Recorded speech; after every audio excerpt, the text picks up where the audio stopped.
ప్రభువు యేసుక్రీస్తు నామమున మీ అందరికీ శుభాభివందనాలు. అనుదిన ఆత్మీయ ఆహారం అనే ఈ కార్యక్రమానికి మీ అందరినీ ప్రేమపూర్వకంగా ఆహ్వానిస్తున్నాను. ప్రియమైన దేవుని బిడ్డలారా, గమనించండి, మనము రెండిటిని పక్కపక్కన పెట్టలేం. ఒకటి వెలుగు, రెండోది చీకటి. చూడండి, ఉంటే వెలుగైనా ఉంటుంది, లేకపోతే చీకటైనా ఉంటుంది. ఎప్పుడైనా కానీ మనం చీకటి పోవాలి అని అంటే వెంటనే మనం లైట్ వేస్తాం. స్విచ్ వేసిన వెంటనే ఆ ప్రాంతం అంతా కూడా వెలుగుమయం అయిపోతూ ఉంటుంది. ఒకవేళ క్లోజ్ చేసినటువంటి రూమ్లో మనం ఎంటర్ అయితే మనకి వెలుగు కావాలంటే వెంటనే తలుపులు కిటికీలు తీస్తే వెలుగు వస్తూ ఉంటుంది. ప్రియమైన దేవుని బిడ్డలారా, దేవుని వాక్యం సెలవిస్తూ ఉంది, నీవు దేవుని నమ్ముకున్న తరువాత నీవు ఆత్మ సంబంధివై అవుతావు. ఎందుకు అనంటే, దేవుణ్ణి నమ్మిన వెంటనే ఆయన నీ హృదయంలోకి వస్తాడు. నీవు ఆత్మతో నింపబడినటువంటి వ్యక్తివి అయిపోతావు.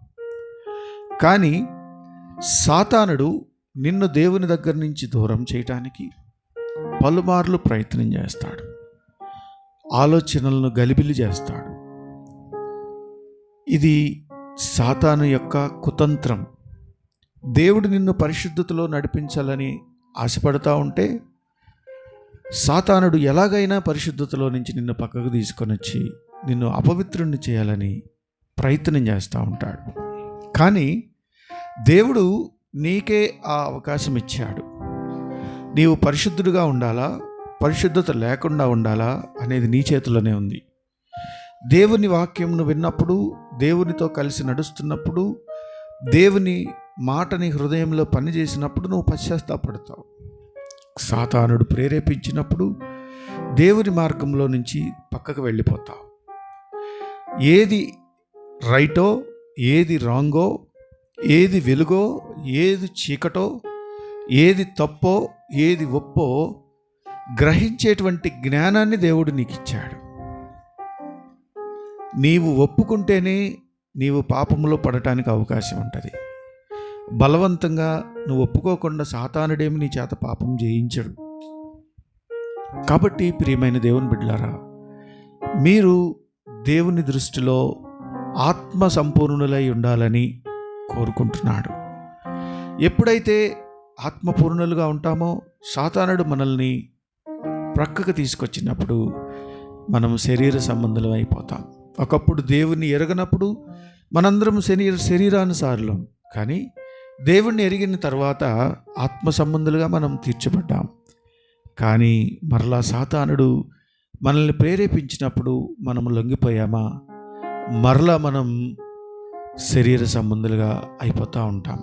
కాబట్టి జాగ్రత్తగా మెలకువగా ఉండి ప్రతిదినము ప్రతి క్షణము దేవుని చేతిలో చెయ్యి పెట్టి దేవుని వైపు చూస్తూ మన ఆత్మీయ జీవితాన్ని కొనసాగించాలి. చూద్దాం, బైబిల్లో గలతీలకు రాసినటువంటి పత్రిక 5వ అధ్యాయం 16, 17, 18 చదువుతున్నాను, చూడండి. నేను చెప్పినది ఏమనగా, ఆత్మానుసారంగా నడుచుకొనుడి, అప్పుడు మీరు శరీరేచ్ఛను నెరవేర్చరు. శరీరము ఆత్మకును, ఆత్మ శరీరమునకును విరోధముగా అపేక్షించును. ఇవి ఒకదానికొకటి వ్యతిరేకముగా ఉన్నవి గనుక మీరేవి చేయనిశ్చయింతురో వాటిని చేయకుందురు. మీరు ఆత్మచేత నడిపింపబడిన ఎడల ధర్మశాస్త్రమునకు లోనైన వారు కారు. ప్రియమైన దేవుని బిడ్డలారా, దేవుడు మనల్ని ఆత్మానుసారమైనటువంటి వారిగా ఉండాలని కోరుకుంటున్నాడు. కాబట్టి ప్రతి దినము ఆత్మకు శరీరమునకును పోరాటం జరుగుతూనే ఉంటుంది. ఈ పోరాటంలో మన వలన దేవుడు గెలుస్తాడా, సాతానుడు గెలుస్తాడా, మన చేతిలోనే ఉంది. దేవుడు గెలవాలంటే మనం ఆత్మానుసారమైనటువంటి వ్యక్తులుగా ఉండాలి. సాతానుడు గెలవాలంటే శరీరానుసారులుగా ఉండాలి. ఇప్పటికే దేవుడు నిన్ను నన్ను రక్షించిన తర్వాత ఎన్నిసార్లు దేవుణ్ణి గెలిపించాం, ఎన్నిసార్లు సాతాన్ని గెలిపించాం లెక్క పెట్టుకోండి. మీ హృదయాన్ని పరిశీలించుకోండి. మన కోసం శిలువలో రక్తం కార్చి పాపంలో శాపంలో కొట్టుకుంటున్నటువంటి మనల్ని ఆయన కృపను బట్టి, ఆయన ప్రేమను బట్టి, ఆయన మనకు రక్షణ ఇచ్చి, తన కుమారులుగా మనకు అధికారం ఇచ్చి, మనకున్న ప్రతి పరిస్థితిలో నుండి ఆయన మనల్ని కాపాడుతూ ఉండగా, సాతానుడు సులువుగా చుక్కులు పెట్టేటువంటి పాపాలతో, చిన్న చిన్న ఆలోచనలతో దేవునికి దూరం చేస్తున్నప్పుడు దేవునిని మర్చిపోయి సాతాను వైపు తిరుగుతున్నామా?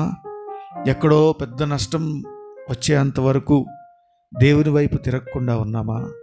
గమనించండి. ఇప్పుడు నేను తప్పు చేశాను, నాకేం జరగలేదు, నేను బాగానే ఉన్నాను అని అనుకుంటున్నావా? ప్రియమైన దేవుని బిడ్డలారా, దేవుడు చెప్తా ఉన్నాడు, మోసపోవద్దు. దేవుడు విక్రింపబడడు. నీవు ఆత్మానుసారమైన వ్యక్తిగా ఉండాలని కోరుకుంటున్నాడు. నేను బాగానే ఉన్నాను, నాకేం కాదు అని నువ్వు ధైర్యంగా ఉన్నా, దేవునితో నువ్వు అంటుకట్టుబడి ఉంటే మాత్రమే సాతానుని జయించగలవు, పాపాన్ని జయించగలవు. అంతేగాని నా సొంతంగా, నా స్వనీతిని, నేను నా ఇష్టానుసారంగా నేను జయించగలను, లాస్ట్ మినిట్ వరకు నేను పోరాడగలను అని నువ్వు అనుకున్నావా? దేవుని సన్నిధిలో నీవు ఉండలేవు. సాతానుడు గెలుస్తాడు. నీవు శరీరానుసారమైన వ్యక్తిగా అయిపోతావు. దేవుడు అలా కోరుకోవట్లేదు. ప్రతి ఒక్కరు కూడా ఆత్మానుసారమైన వ్యక్తులుగా ఉండాలని, దేవుడు మనల్ని రక్షించిన ఉద్దేశాన్ని నెరవేర్చాలని దేవుడు కోరుకుంటున్నాడు. అంతేకాదు, అనేక మందికి వెలుగుగా మనం ఉండాలని దేవుడు కోరుకుంటున్నాడు. అటువంటి గొప్ప కృప మనకు దేవుడు దయచేయును కాక. ఆమేన్. తలలు వంచండి, ప్రార్థన చేద్దాం. పరిశుద్ధుడా, ప్రేమ కలిగిన తండ్రి, గొప్ప దేవా, నీ పాదాలకు వందనాలు. నాయన, మేము శరీరానుసారులుగా ఉండటం, నీకు దూరంగా ఉండటం, శరీర కార్యాలు మా హృదయాల్లో జరగటం, మా జీవితాల్లో మేము ప్రభు సాతానుడి దగ్గర ఓడిపోవటం నీకు ఇష్టం లేదు. అయినా నీవు ఆత్మపూర్ణుడు, మా పాపాల నుండి రక్షించిన దేవుడు, సిలువలో మా కోసం రక్తం కార్చిన గొప్ప దేవుడు. నీ వైపు మేము తిరగటానికి సహాయం చేయండి. ఎన్నడూ సాతానుడు పెట్టేటువంటి కుతంత్రాలకు లొంగిపోకుండా సహాయం చేయండి.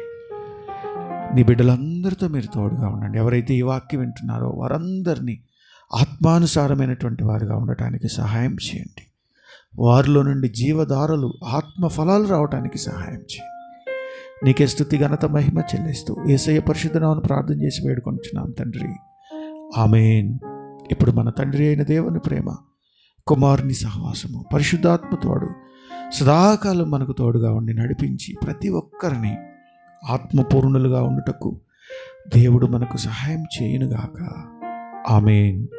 ప్రియమైన దేవుని బిడ్డలారా, ఈ వాక్యం నచ్చినట్లయితే అనుదిన ఆత్మీయ ఆహారం అనే ఈ మా ఛానల్ను సబ్స్క్రైబ్ చేయండి. మీ ఫ్రెండ్స్ అందరికీ షేర్ చేయండి. అంతేకాదు, మీ ప్రార్థన అవసరతలు ఈ నంబర్కు తెలియచేయండి.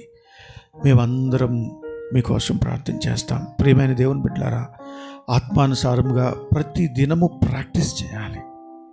ఏ విషయంలో తప్పిపోతున్నామో ఆ విషయాన్ని బట్టి దేవుని దగ్గర పశ్చాత్తాపడాలి. దేవుడే మనకు అటువంటి గొప్ప కృప దయచేయునుగాక. Thank you.